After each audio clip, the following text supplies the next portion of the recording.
Hello, my name is SkyeMorph's. I'm a relatively new art VTuber. You may have seen me around or you may have not.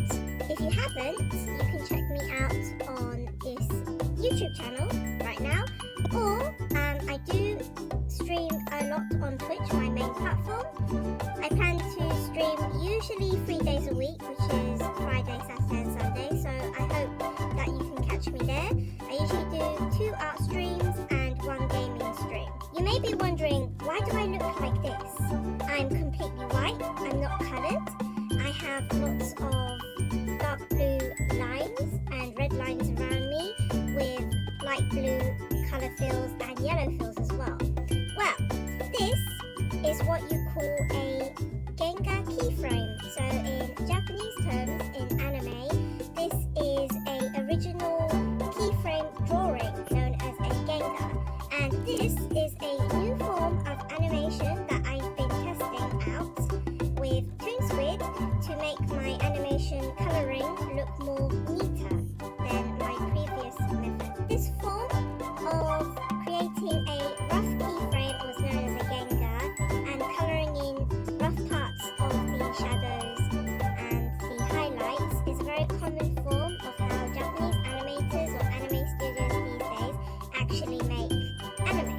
By the way, I'm not an actual animator per se, I'm more of a hobbyist, an artist hobbyist who is interested in doing my own animations because I want to bring my own characters and projects into life. And of course, Toonsquid is really the app that has made me fall in love with animating. Usually, all these steps into making a single cut of genga rough keyframes for a particular cut of the scene is usually done. The preferred choice is, I heard that Japanese animators do draw on paper, but they do transfer it, scan it in, and they use a well-known art app called Clip Studio Paint.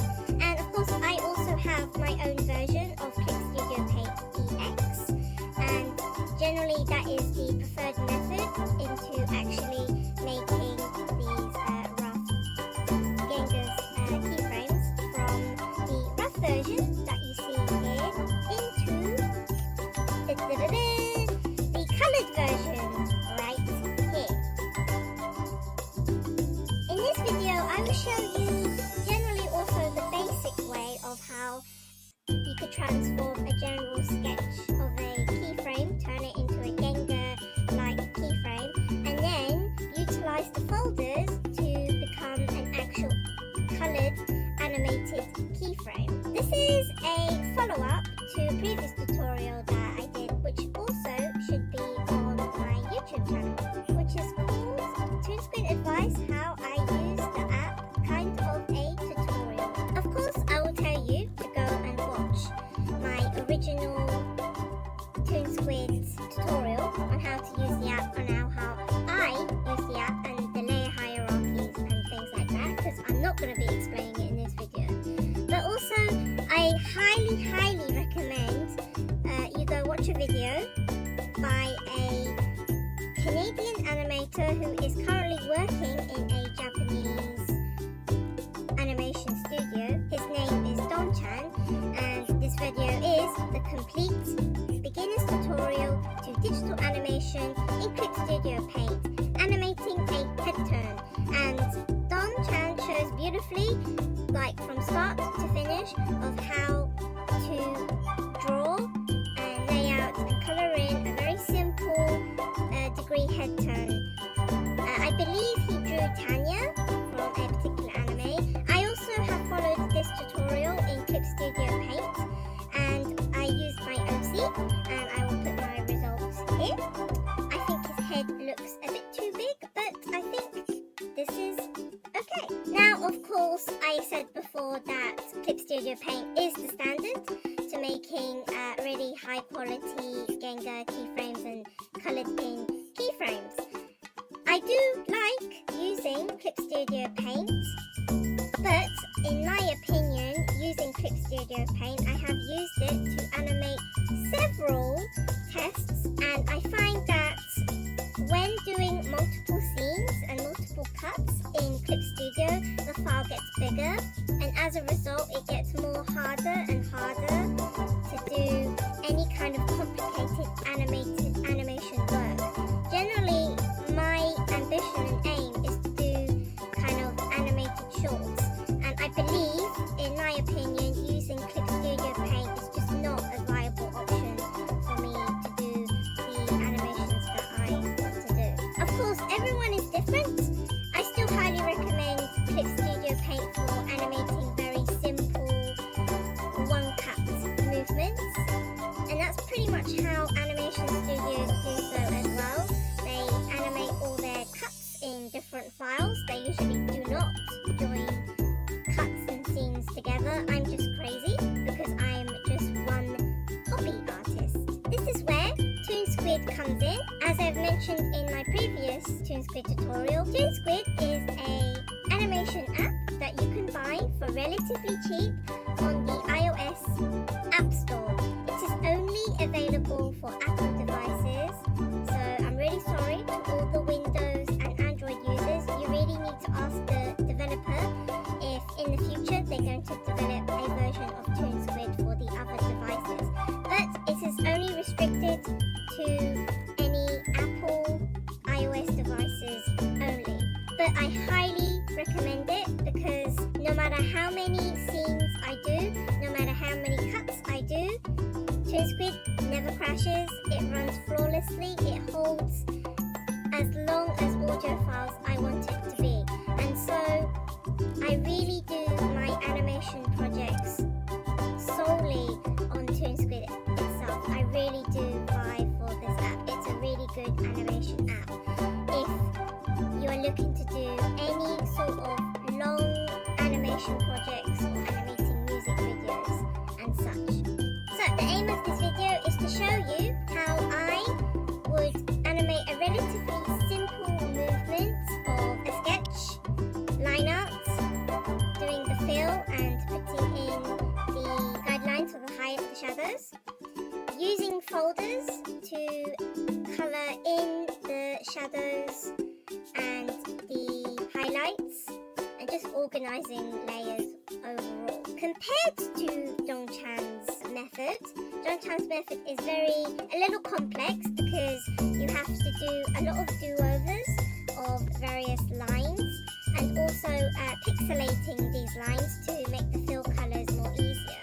Generally, I am following the method of Dongchan. The only exception is that I'm not pixelating any of my line art. So I do the sketch and the line art, and then I go straight to colouring in, and you will see when I am going to be switching over to my live 2D stuff. What this video is not going to cover is animating any sort of in-betweens using a form of a timesheet and also lip sync. So it is only strictly just the basics. I am honestly not a pro animator, or I've never really worked on like professional anime. Be warned that I am just a hobby artist, and this is just my opinion of I'm sharing my knowledge of how I do things. This is generally not the way that professionals do things, or several like more well-known animators do this, so please view at your discretion. And without further ado, I'm going to pass you on to my live 2D self. So I'll see you back later. Hello YouTube. This is my live 2D self. So thank you to Animated Sky that I actually did on Toonsquid. We are now moving on to the example animation that I have prepared here. I'm going to play it. It is just SkyeMorph's going back and forth. So I'm going to show the break down the steps of how I made this animation, scene by scene. There is actually several steps involved in making this. It's not too difficult, to be honest. It's only 10 frames of animation. It is roughly done on 2s, so each of the movement is on a 2 frame, and it's kind of generally middle to the left, middle to the right, and then back. So it's quite a very simple animation. And of course, from the scenes, we have a lot to go through. So yeah, buckle yourselves in. We are gonna go through this together. Right, so the first segment is just mapping out your base shapes of how you want your movement to be. So generally, as I mentioned, I like to go on the brushes section, and I like to select like the sketch pencil and like have like a base kind of dark color like red. Of course, this is where your basic anatomy will play out, because when you do like when you draw anime shapes, you kind of like think about it in shapes. But if we go closely to here, you can see that each of my movements is at least like 2 frames long, and you can see each step is like going back and forth, so it's kind of like middle to the left, middle to the right, middle.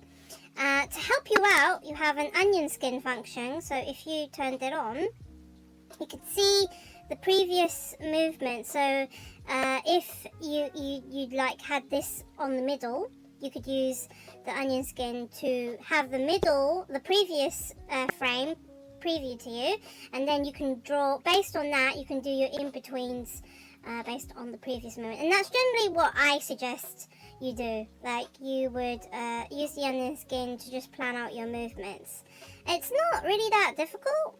It does require a lot of like basic understanding of anatomy, but yeah, that's the general first step, and that's the base shape section. So once you have your base shape section complete, it's usually some artists kind of do like another sketch layer, and then they do like the line art. I'm kind of very direct. I just use my base shapes, and then I go straight into line art, because usually I find the first time I draw something better than the last. So yep. Normally for the line art, I go onto the inking section, and I use the stable fine tip.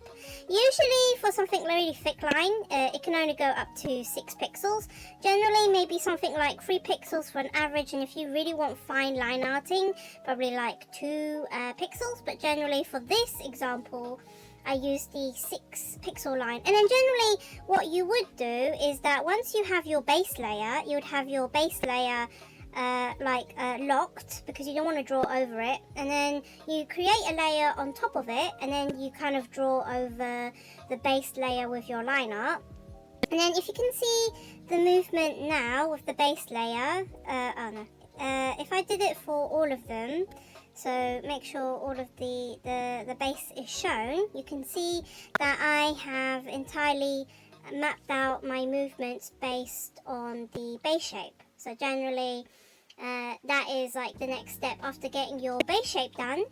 I normally do the line art. Normally for some artists they would do like another sketch line, and then they do like a proper line art for that as well. But yeah, that's generally the line art section, so that is next. And also similar to the base, you can also use onion skins. So if I went back and I turned off the base shapes here, and then you turned on the onion skin, similar to what I said previously about the base shapes, you can see if you use the onion skin feature, which is the little onion down there, you can see your previous frames, and you'd use that as well to record your like in between frames. So yes, that is the line art section.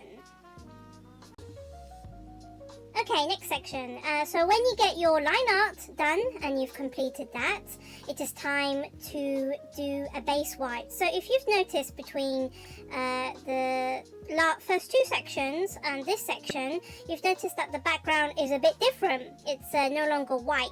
The reason why is because in like manga, genga and manga layouts and stuff, they use white as a base so you can see like the character properly.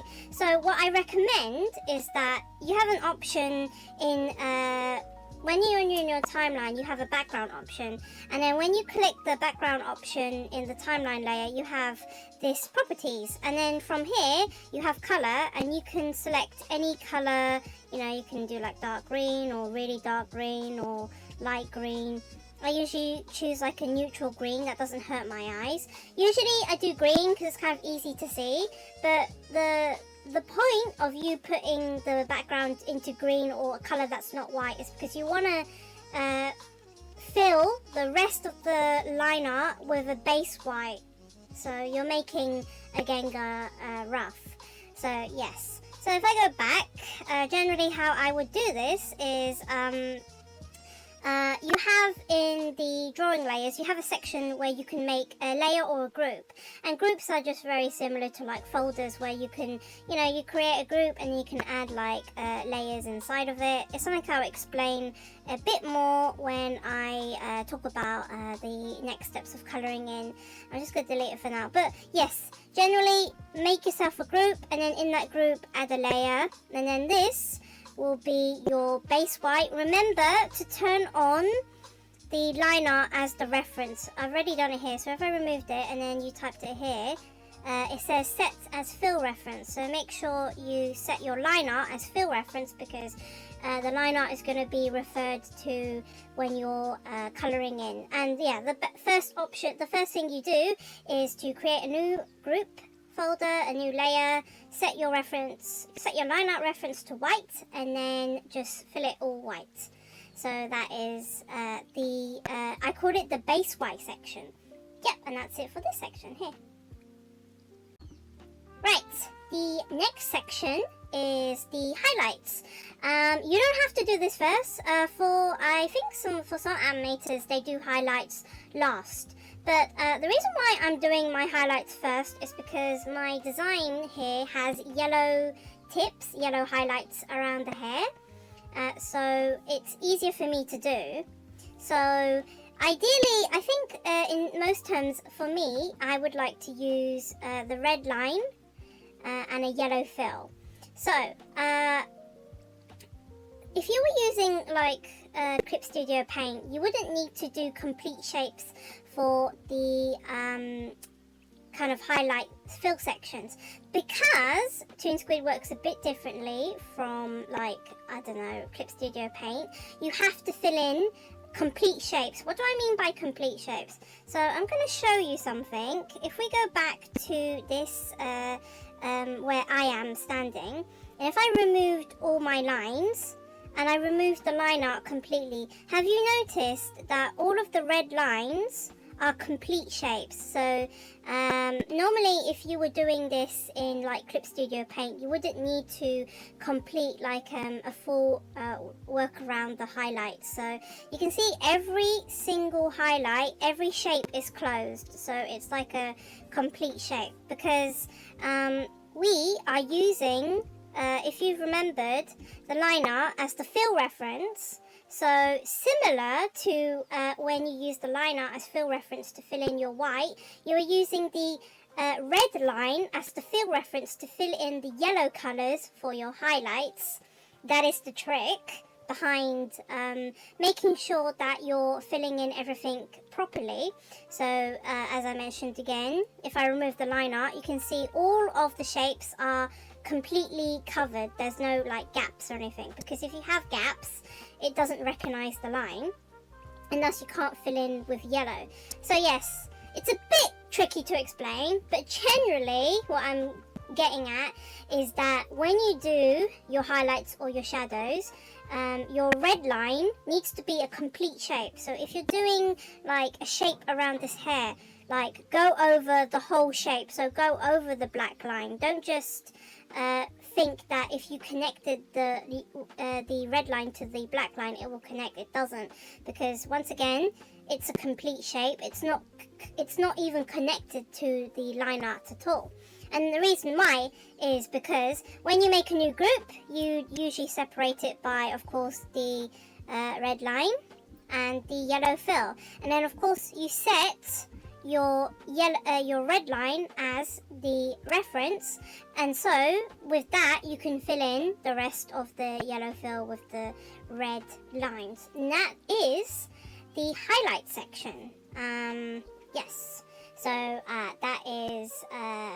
well, you don't have to do this first, you can do it second, but yeah, that's it for the highlight section. So, I think you know where I might be getting around with this, but this is the shadow section. Usually what I've seen from general animator gengas is that it's usually like a dark blue line and a light blue fill, but I've also seen purple lines and dark blue fills, so it really varies about how you want to do it. I kind of like this whole dark line fill, a dark blue line fill, dark blue line color and light blue color fill. And similar to the highlights, you want to complete the shapes for the dark blue line and set the reference for the dark blue line and fill it in with the light blue. Yeah, so everything that you think is a shadow. So if you've noticed there's like gaps between my hair of where the highlights went, that is where my shadows go.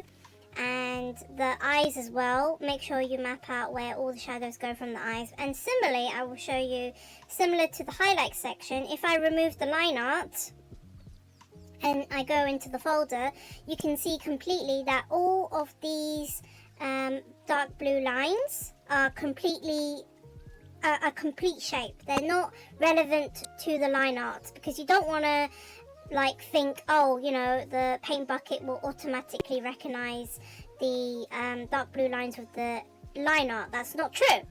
So this is why it's important that when you are filling in like the shadow colors, is that the dark blue line has to be a complete shape. So like the eyes are a complete shape and everything is like, there's nothing connected to the line art. It's irrelevant to the line art. So if I add the line art, if I remove the line art, the shadows are like complete shapes. And similar to what you do with the highlights, you make a folder, you make a group folder, you have one layer for the dark blue lines and you have one layer for the light blue fill, and you always reference your dark blue lines as the reference, and so that makes it sure that you can fill in the light blue color fill. And that is how you create this shadow effect.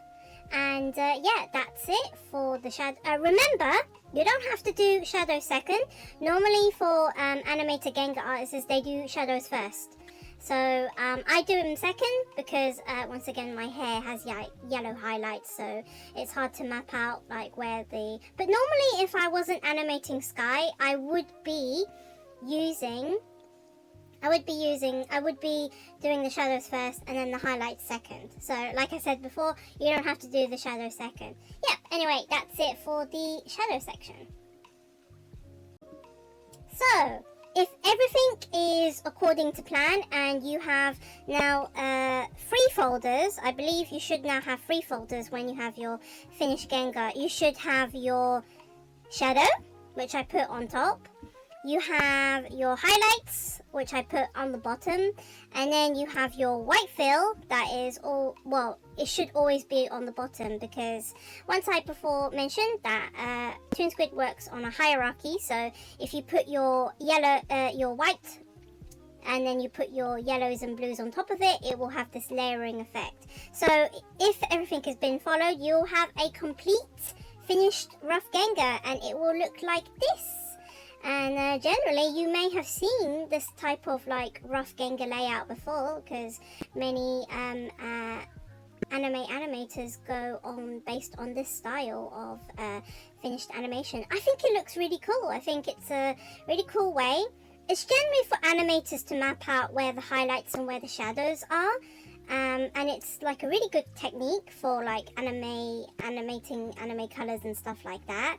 And I think it was really cool that I was able to do it without Clip Studio Paint, because mostly Japanese animators will either use pen and pencil and like paper, or Clip Studio Paint. But as you can see, I'm not using Clip Studio Paint, I'm using Toonsquid. So yes, hopefully if everything is like smoothly like done, yeah, you should come to a finished rough genga. And you can actually post this honestly as like a rough layout, rough animation. It looks really cool in my opinion, and that's what I do with like my halfway done animations. I like to post this version because it looks cool, because it's like mapping out. But yeah, that is it for your rough genga completed draft section.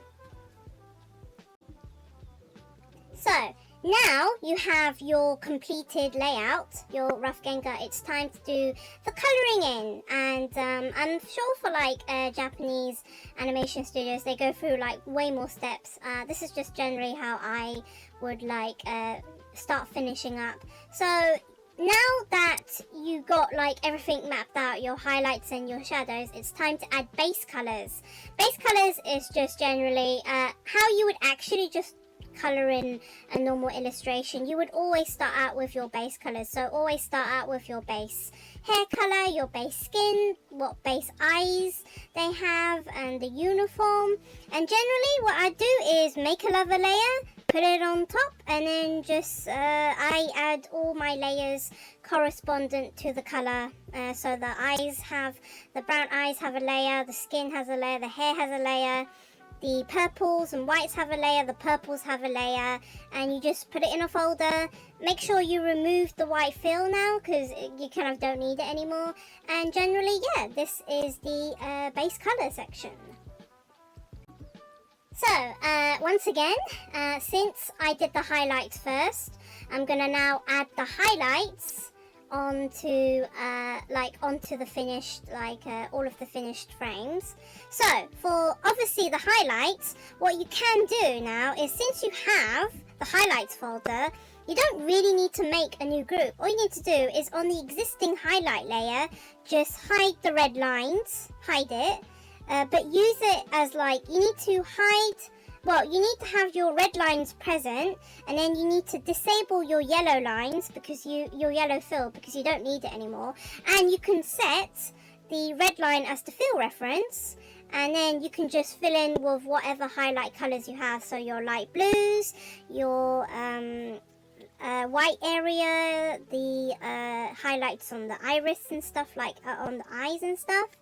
But when you do remove the red line, it may leave gaps.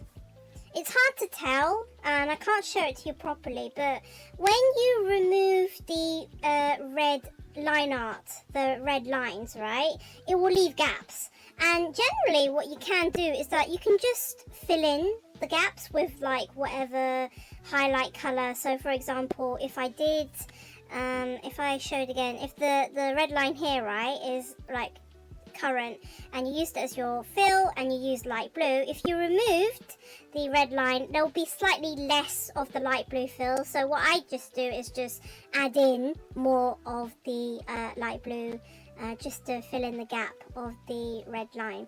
And generally that is what I do also for the yellow as well, for the yellow parts of the hair, because once you remove the red, there's like a bit of a gap, line art gap, and you just fill it in. You just plug in whatever's missing on the thing. And generally, if you do follow that, and also yes, I do use separate layers for the light blue and the yellows, you should have something similar to your guide, which was the red line that you put in.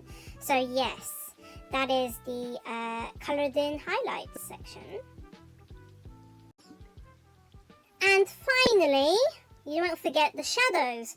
Of course, you don't have to do the shadow second, you can do them first. But similarly, in a similar way, use the dark blue as the reference. So once again, you don't have to make a folder. You can put all your colors in the shadow section.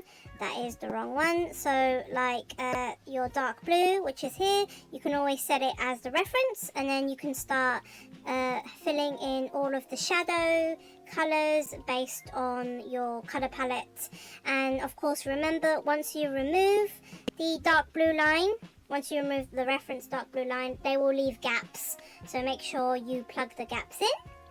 And then yes, a tip for the grey section is that if you want to shade in grey, which is what I do, you can go into the layer.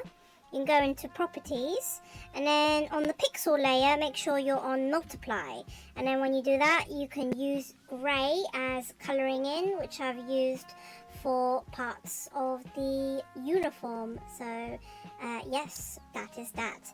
Hopefully, with all of that, and you've followed all these steps onto colouring in, you should have a complete form So you just combine everything together. All of this is meant to show you kind of a dissection of how I would do like making animations based on the Japanese genga step. So hopefully you will join us all together as I showed you for the final animation.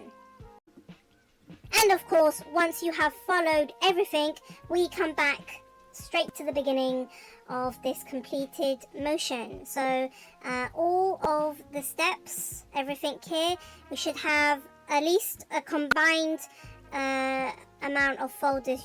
Your base white should be now non-visible.